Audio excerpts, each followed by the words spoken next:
Gus Dur sendiri, jadi Gus Dur itu di Fordem itu sampai Pak Marsilam, saya ini nggak percaya Gus Dur bolak-balik ngomong mau jadi presiden gitu. Ya beginilah Bang. Itu sebelum ini? Iya, sebelum itu kan bukan hanya ke saya, ngomongnya kan di Fordem. Memang banyak isyarat dari ulama-ulama, sebutnya Gus Dur ulama khos ya. Dua diantaranya saya kenal baik, satu Kiai Najmuddin dari Kecamatan Majenang, pondoknya di Benda, Majenang, Cilacap. Yang satu dari Kesugihan, namanya Kiai Mustolih Badawi. Kiai Mustolih bilang sama Gus Dur, Gus sekarang sampean bikin partai, itu 98. Iya. Sampean bikin partai, saya mendapatkan isyarah nanti presiden tahun 99 itu panjenengan. Assalamualaikum warahmatullahi wabarakatuh. Pemirsa Pada Suat TV, saya berada di padepokannya salah satu tokoh dan salah satu saksi sejarah detik-detik pelengseran Gus Dur dan juga detik-detik pengangkatan Gus Dur sebagai presiden ya. Yeah. Jadi banyak sekali nih. Beliau adalah Mas Khotibul Umam Wiranu, dulu adalah anggota DPR dari Partai Kebangkitan Bangsa. Betul. Kemudian juga dipercaya sebagai juru bicara ke media ya, Mas ya. Ya, posisi di wakil sekjen PKB-nya dulu. Oh, jadi wakil sekjen berarti banyak berinteraksi ya? Iya, berinteraksi dengan media. Tahun itu 2000 sampai dengan 2003. 2003 nanti ada muktamar, ketua umumnya Pak Alwi. Sebelumnya kan Pak Matori. Oke. Ya. Jadi sangat tahu bagaimana sejarahnya Gus Dur. Begini, Mas Umam, Gus Dur itu sebelum jadi presiden, ketika masih PBNU, katanya dapat wangsit, menjadi presiden. Nah itu banyak berkembang seperti itu. Tetapi di balik wangsit itu pun katanya ada kekuatan besar yang merestui Gus Dur. Bisa diceritakan nggak nih? Iya, kalau yang yang disebut isyarah ya, para ulama kalau memberikan isyarah itu, kalau Nabi namanya wahyu, kalau wali namanya al-ima. Wahyu itu kenyataan yang pada saat itu terjadi, kalau al-ima itu kenyataan yang tertunda. Beberapa bulan, sekian tahun baru terrealisir. Kalau ulama itu isyarah. Nah, memang banyak isyarat dari ulama-ulama, sebutnya Gus Dur ulama khos ya. Dua diantaranya saya kenal baik, satu Kiai Najmuddin dari Kecamatan Majenang, pondoknya di Benda, Majenang, Cilacap. Yang satu dari Kesugihan, namanya Kiai Mustolih Badawi. Kiai Mustolih bilang sama Gus Dur, Gus sekarang sampean bikin partai, itu 98. Iya. Sampean bikin partai, saya mendapatkan isyarah nanti presiden tahun 99 itu panjenengan. Nah, itu eksplisit. Iya. Nah, tetapi Kiai itu tahun berapa itu? Itu tahun 98. Oh, 98. Agar Gus, agar Gus Dur membuat partai politik. Nah, meskipun ketika kampanye Kiai Mustolih Badawi itu selalu menyatakan nanti presiden kita adalah seorang turunan Kanjeng Nabi. Bahasa beliau seorang Habib. Gitu. Nanti di titik ini nanti Pak Habib Alwi agak GR. Karena Gus Dur tidak dikenal sebagai Habib kan. Padahal beliau ini Basyaiban ya, bagian dari Dzurriyyatur Rasul. Yang kedua Kiai Najmuddin juga sama. Dua-duanya saya konfirmasi sebelum peristiwa itu, sebelum 99 maksudnya, saya sowan.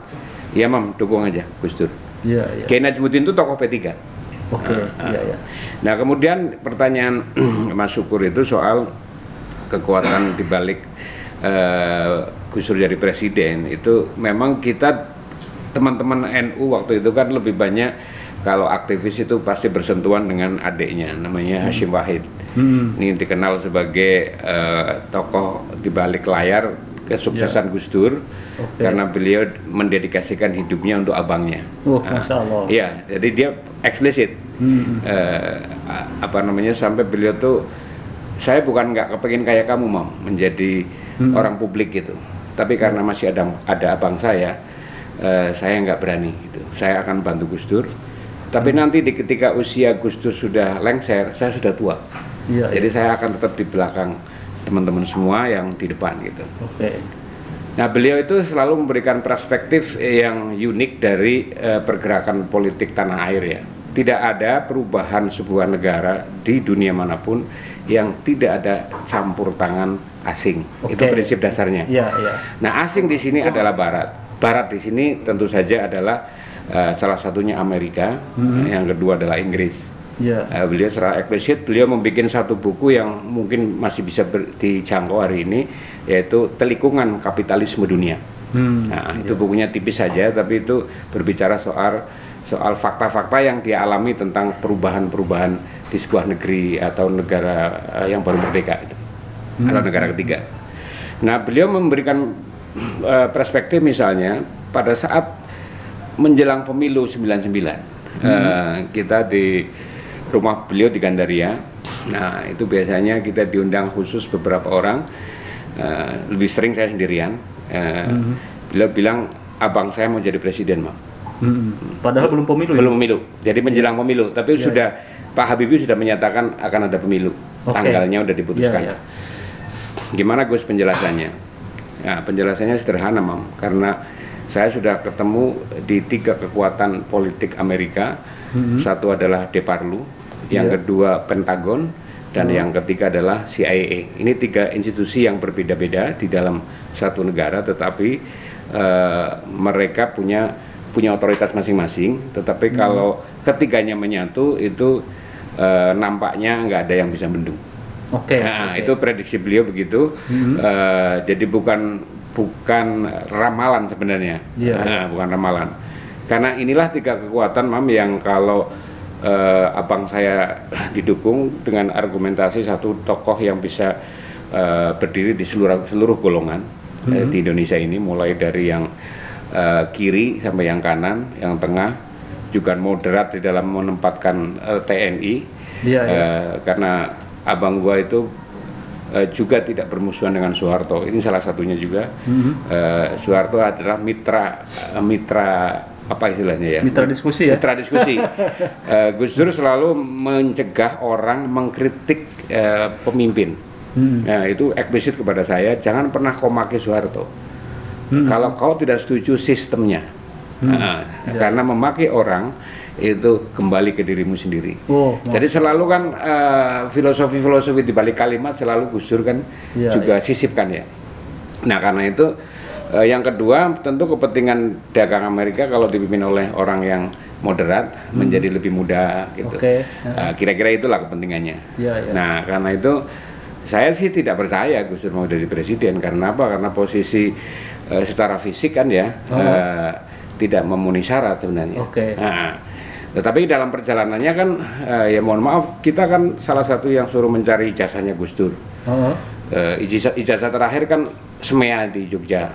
Habis itu kemudian kuliah di Mesir, tidak ketemu ijazahnya karena tidak selesai. Kemudian pindah ke Irak, Baghdad. Tapi tidak ditemukan juga, meskipun dia selesai di Baghdad itu. Tapi ijazahnya tidak ketemu ijazahnya. Tidak ketemu. Tidak ketemu. Tidak ketemu. Terakhir itu kan kalau tidak salah SMEA, tetapi saya sanksi ijazahnya ada enggak gitu. Tetapi kan nyatanya pada sidang pemilihan Pak Amin Rais mengetok palu kan. Megawati sah sebagai presiden, Gus Dur sah, Yusril sah gitu kan. Itulah cerita di balik kalau sudah direstui lah secara syariatnya oleh kekuatan besar ya lolos saja. Berarti penolakan Habibie itu memang ada campur tangan kekuatan Amerika juga ya? Saya kira iya, karena pada awalnya juga fraksi PKB itu ya fine-fine aja sama Habibie ya. Artinya ada juga beberapa kiai yang mendukung pencalonan Habibie. Tapi di detik-detik akhir mencabut. Mencabut. Tapi shock ketika Gus Dur dicalonkan PKB atau bagaimana? Oh enggak, kita kan beberapa istilahnya teman-teman inti di PKB kan udah paham karena cerita Gus Iim ini juga kita sampaikan ke beberapa orang bahwa Gus Iim itu cukup legitimit karena memang orangnya itu sangat mengandalkan fakta dan data gitu kalau bicara gitu. Jadi bukan masalah supranatural. Iya. Salah paham suka teman-teman yang ikut Gus Iim pada sisi mistiknya. Nah, ini keliru. Padahal memang dia faktual bahwa Amerika memang mendukung menjadikan Gus Dur sebagai presiden ya. Oke. Jadi kekuatannya sehingga Gus Dur itu mulus. Ya mulus saja kan. Mulus saja. Ada bagaimana ceritanya kemudian Pak Habibie kan mengundurkan diri kan. Sehingga tinggal ada 2-3 calon, Pak Gus Dur, Ibu Mega dan Yusril kan. Yusril di tengah pencalonan juga mengundurkan diri. Tinggal Ibu Mega sama Pak Dur kan. Dan mayoritas memilih Gus Dur. Ketika itu Mas Umam, ketika terjadi riak-riak pemilihan itu seperti apa nih atmosfernya? Kita di 99 pemilunya atau sidang umumnya, di sidang umum saya belum masuk menjadi parlemen kan. Saya belum masuk. Saya masuk di parlemen tahun 2000. Menggantikan Pak Alwi sebagai Menteri Luar Negeri, PAW istilahnya. Jadi kami dari luar saja. Kalaupun masuk bukan sebagai anggota. Kita mengikuti di sana di Senayan, tetapi tidak sebagai anggota. Sebagai partai aja. Sebagai partai tapi bisa melihatlah suasana dan atmosfer pemilihan itu tidak terlalu sulit karena cuma 2 calon. Betul. Jadi lobby-lobbynya itu saya lihat Golkar tiba-tiba menjadi partai yang menurut saya terdepan ya dalam mendukung Gus Dur. Selain PKB tentu saja. Kenapa itu ya? Alasannya? Apakah memang ada pesan dari luar seperti itu untuk instruksi? Saya kira soal hubungan politiknya baik ya antara Pak Akbar dengan Gus Dur sebagai 5 tokoh yang ketemu di Ciganjur. Itu pertama. Yang kedua, komunikasi Pak Akbar itu dibantu oleh ada 2 tokoh. Satu almarhum Slamet Effendi Yusuf, begitu Ketua Umum Ansor dulu. Yang kedua oleh adiknya Gus Dur sendiri, namanya Ibu Lili Wahid. Bukan. Yang di Golkar dulu, udah almarhum itu Aisyah. Aisyah Hamid Baidowi, itu adik kandungnya Gus Dur. Itu menjadi komunikator yang baik lah. Jadi dan kebetulan Bu Aisyah ini kan pendiri Majelis Hidayatullah di Golkar.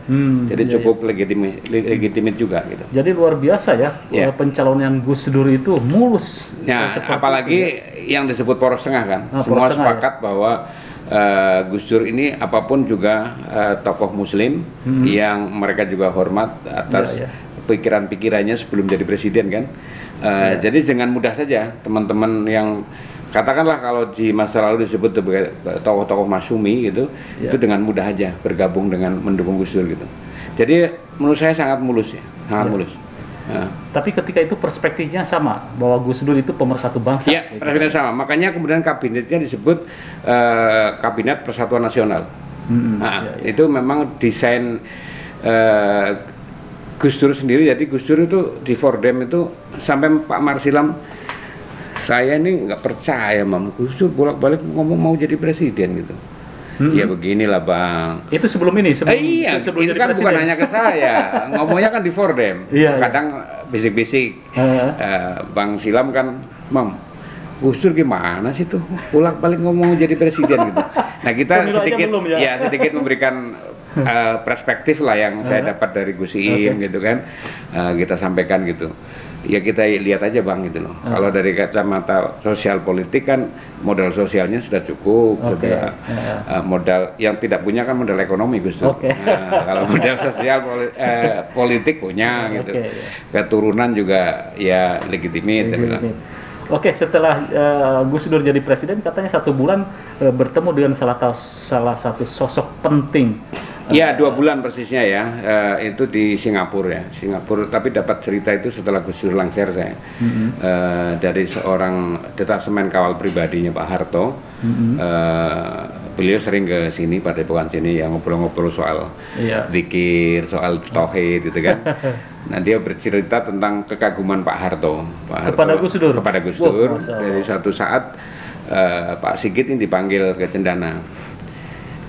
Git, aku iki iri mbek Pak Dur. Pripun anu Pak Harto. Lah iku ning saya ini iri kepada Pak Dur gitu lah. Itu baru 2 bulan di Singapura ternyata dia ketemu sama orang penting yang selama 32 tahun saya nggak bisa ketemu. Siapa itu? Siapa itu adalah orang pentingnya CIA, ya kita menyebutnya orang penting di Asia Tenggara ya. Itu sebutan kita aja. Itu sebutan Gus Iim lah tepatnya ya. Ya orangnya nggak perlu disebut namanya. Yang di kemudian hari juga datang ke istana. Pada saat datang ke istana itu dia pakai sendal jepit. Waktu Gus Dur? Iya, waktu Gus Dur presiden. Kemudian Mbak Ratih sebagai kepala staf sekretariat. Ratih ini dulu istrinya Mas Fajrul Falah. Yogyakarta. Nah beliau itu lebih banyak tinggal di luar negeri ya. Mbak Ratih ini sebagai kepala staf kesekretariatan itu agak kebingungan. Ini ada tamu pakai sandal jepit dengan baju yang sederhana gitu. Nah kemudian karena situasi emergensi biasanya telepon Gus Iim. Nah begitu telepon Gus Iim masuk, suruh masuk. Jangan sembarangan, itu orang penting di Asia Tenggara, kata Gus. Masuk. Akhirnya masuk. Apa yang dibicarakan kira-kira? Kita nggak tahu, tapi satu yang kita catat, beliau masuk tanpa catatan di dalam. Maksudnya orang ketemu presiden kan ada harus mencatat ya. Itu buku tamu ya. Ya, buku tamu, tidak terdeteksi buku tamu karena kata Gus Iim itu orang penting dan itu ditunggu oleh presiden kita. Karena sebelumnya sudah bertemu di Singapura. Ya. Kira-kira pesan global CIA itu apa terhadap setiap presiden yang pesannya saya kira ya tentu kepentingan pertama bilateral ya antar negara. Tapi yang kedua adalah kepentingan ekonomi bisnis itu pasti ada di dalamnya, pastilah. Tidak bisa dihindari, orang boleh percaya boleh tidak, tetapi faktanya begitu.